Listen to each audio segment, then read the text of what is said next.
I started farming here in '51. And I hit some lucky crops. They don't make them like my grandpa anymore. I'll tell you one thing about that man. He is the hardest working person. Along with the hard working, you can go with hard-headed and very stubborn. It's not the best ground there is in the county. They were making bets on how long my grandpa was going to last.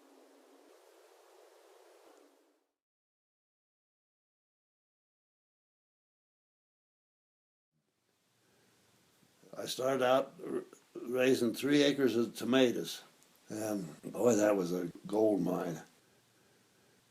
Before the water sale, it was an agriculture county, a good one.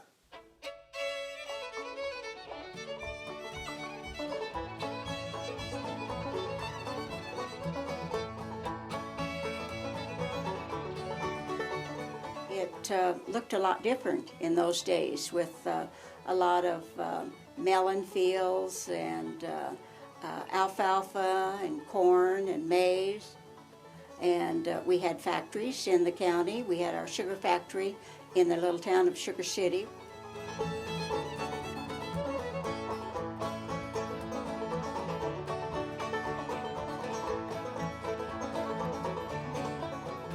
I did real good. We did real good.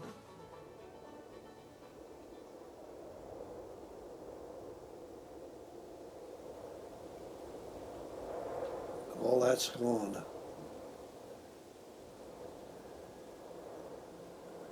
Yeah. All the wealth went out of here to Aurora, Colorado Springs.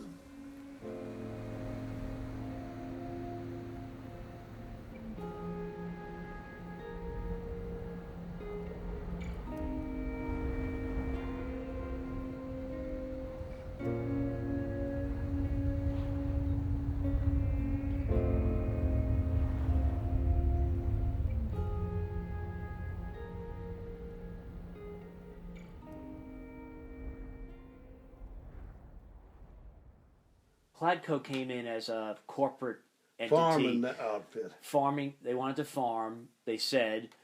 They made an offer which a lot of people thought was generous at $380 an acre for, I think, all the water rights and the land. A lot of the farmers were getting older, and some of them were in debt, and it was a way for them to perhaps maybe retire. They let people believe that farming would be better, but I think in the long run, I mean, their idea was to get control of the water, and that's what began to happen.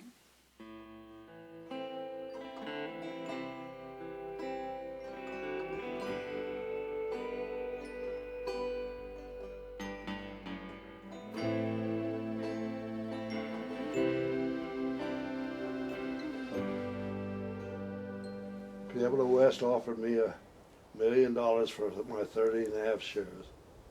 And I turned them down. I said, I'll lease it to you for $2,000 a share a year. And they said, well, we aren't that desperate yet.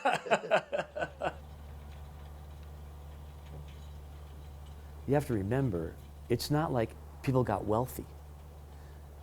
Crowley had a base of landlords that lived in other areas, so when there was a water sale, the money moved to them. Except for maybe a new pickup, maybe going on a vacation for the first time in their life, none of the millions of dollars that were paid to buy the water rights created any other kind of wealth in Crowley County. It just vanished. It was gone.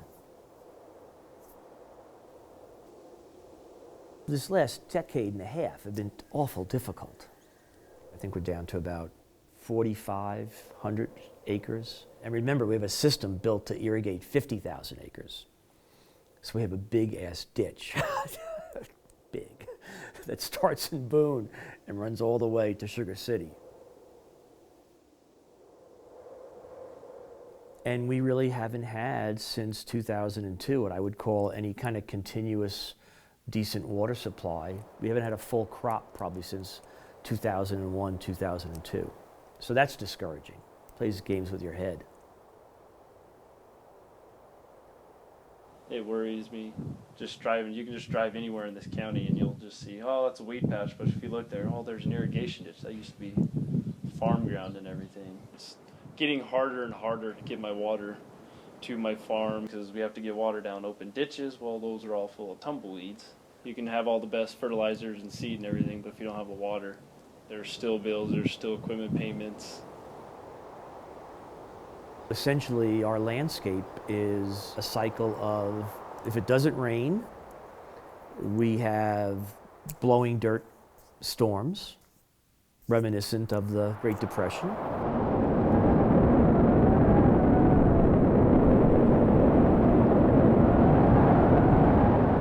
If it does rain, then we have huge infestations of weeds, which then become, well, first of all, they're a huge fire hazard.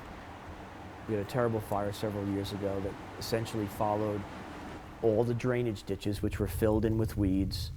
It burnt, oh hell, it was part of Ordway down. It almost burnt the school down. There's literally no commerce in the town of Olney Springs, almost no business in Sugar City, which was a thriving community because the sugar factory is right there. Now, quite frankly, we're a community that's a service community, and we have 2 large correctional facilities in the county that are our major employers. It's kind of a radical shift. Makes me want to cry. It does. I think you either give in, which I've thought about, or we have to figure out together what we're all going to do about how we can still stay here and maybe still make it work. See, there's only 11 of us in the county have enough water to raise a feed crop for our livestock. I may be wrong, I hope I'm wrong, but somebody will come down and try to buy us out and shut the county down. So the cities have it all. This year, David's going to farm it for us. I call it an art form what I do. Just like, hey, I'm responsible for that. I just took 160 acres of bare ground and come back in 6 months and you're going to see something green and lush and growing and wow, I got a nice viable crop and I did that. What I'm put on the earth to do is farm. He's the youngest farmer left in the county. There's probably 1 or 2 other guys who are probably in their middle 30s.